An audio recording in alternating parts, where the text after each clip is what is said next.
Utilisez les grilles de perspective. Nous allons faire un raccourci clavier, Shift P, et voilà, nous avons une grille de perspective. On a ici, vous remarquez, ce petit bouton qui nous permet de fermer notre grille de perspective. Alors, actuellement, on a notre 3 dimensions qui s'affiche là sur ce petit carreau. Et par ici, on a notre grille de perspective sur laquelle on peut facilement dessiner des objets ou alors des formes en conservant de la perspective. Je vais prendre une étoile par exemple et je vais me positionner quelque part. Je dessine mon étoile. Vous voyez, l'étoile s'est positionnée par rapport à une perspective.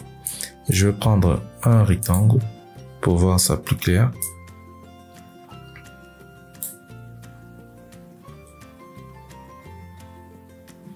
Vous voyez, le rectangle, il s'est positionné par rapport à la face que nous avons choisie de ce côté-là.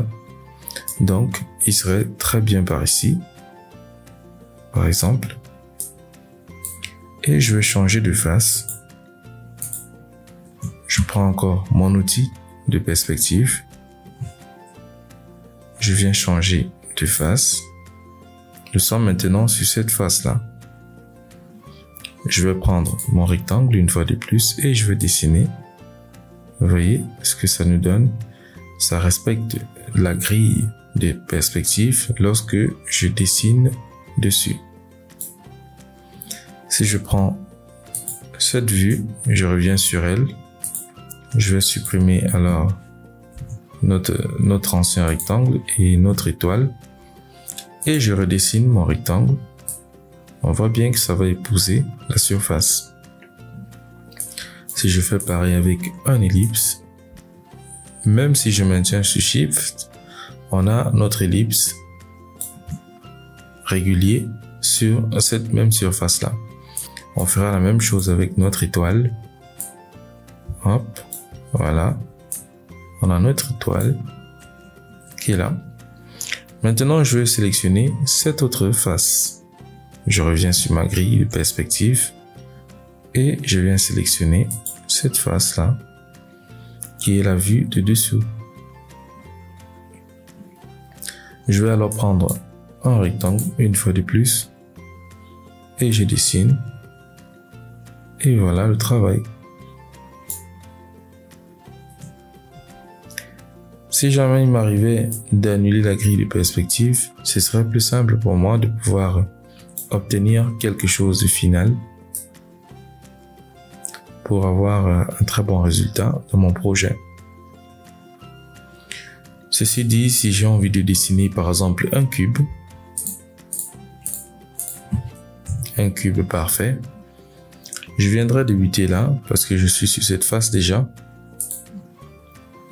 Je viendrai ici dessiner cette partie. Par exemple, je vais choisir l'autre face.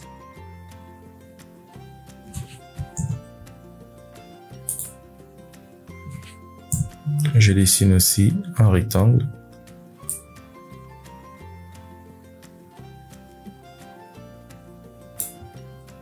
Voilà. Et je vais venir prendre la face du bas. Et je dessine encore une autre face. Et voilà le travail. Je vais donc changer de couleur.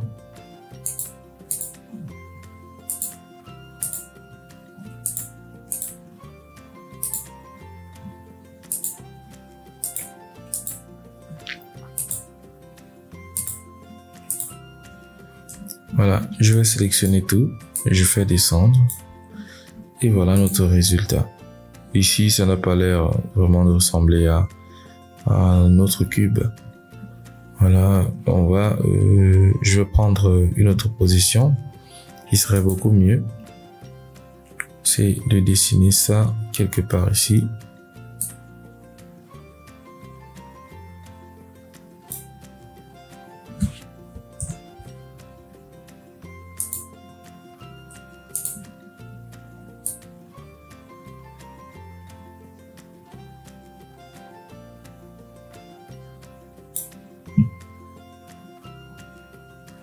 ben, jusqu'ici, on va voir que ça va pas très bien s'afficher. Je parle de cette zone parce que nous sommes au centre. Donc, je vais recommencer. On va aller un peu plus haut comme ça. Je pense que ce serait beaucoup mieux.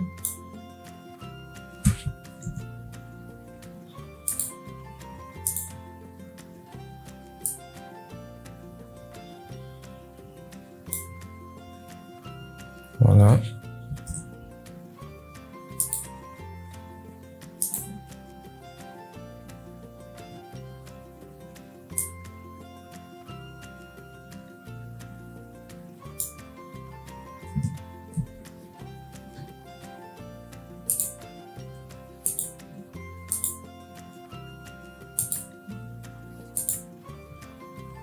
Et voilà le résultat que je peux obtenir jusqu'ici.